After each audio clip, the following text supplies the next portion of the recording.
Recoucou tout le monde! Bon, là, si vous vous dites, Claudine, tu nous avais promis des exemples.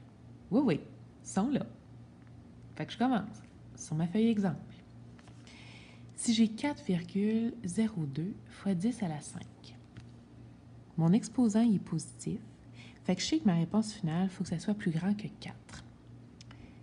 Si je veux que ça soit plus grand que 4, il faut que j'envoie ma virgule vers la droite. Il faut que je la bouge de 5 fois. Parfait, je suis partie. Fait que 1, 2, 3, 4, 5. Ma virgule va être rendue là. Je remplace les trous par des zéros. Ma réponse finale serait 402 000. Oui. Si je continue, ici, j'ai 6,78 fois 10 à la moins 2. Mon exposant est négatif, fait que je sais que je vais bouger ma virgule de 2, mais je sais aussi que ma réponse, il faut qu'elle soit plus petite que 6. La seule façon d'y arriver, c'est de tasser ma virgule par là. Si j'ai 6,78, que je pars de ma virgule puis que je la bouge 2 fois, 1, 2, elle arrive là, que je remplis ce que je peux par des zéros, ma réponse, ça va être 0,0678. Bam! Si je continue ici, on remarque quelque chose. C'est un piège à ours. Ça ici, c'est pas du tout de la notation scientifique, étant donné que ça commence par 0. Puis ça, dans vos notes de cours, c'est clairement indiqué que c'est non. Ça commence par un chiffre, mais c'est jamais 0.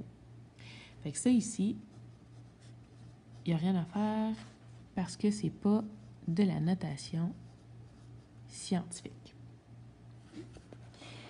Je retourne dans mes exemples qui se font. Mettons que je pars de 214, mais que je le veux en notation scientifique. Pas de problème. Je le sais que ma virgule, quand j'ai 214, elle se situe ici. C'est comme si j'avais 214.0. Puis ma virgule, si je veux qu'il y ait un seul chiffre devant la virgule, je vais la bouger de 2 fois. Je le sais que ça va être 2,14 fois 10 à la quelque chose. Mais là, est-ce que c'est 2 ou moins 2? Ah, ça, on prend nos notes de cours. Si je prenais moins 2, ça veut dire que ma réponse finale, ça serait plus petit. Mais ce n'est pas le cas. 214 est beaucoup plus grand que 2,14. C'est donc dire que mon exposant, il est positif. Puis ça, c'est ma réponse.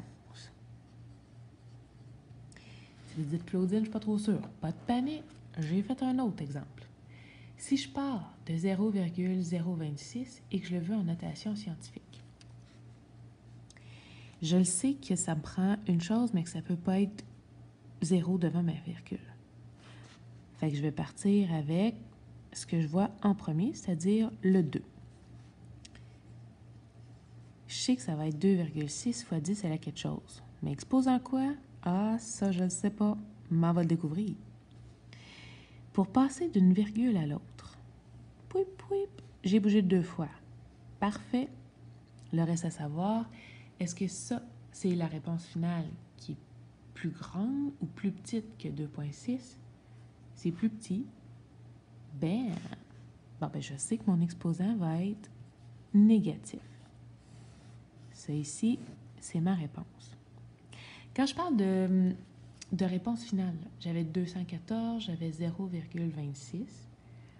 Mais c'est tout le temps ce gros chiffre-là ou ce petit chiffre-là. C'est ce qui n'est pas en notation scientifique qui me dit est-ce que c'est gros, c'est un exposant positif, ou si c'est petit, puis c'est un exposant négatif.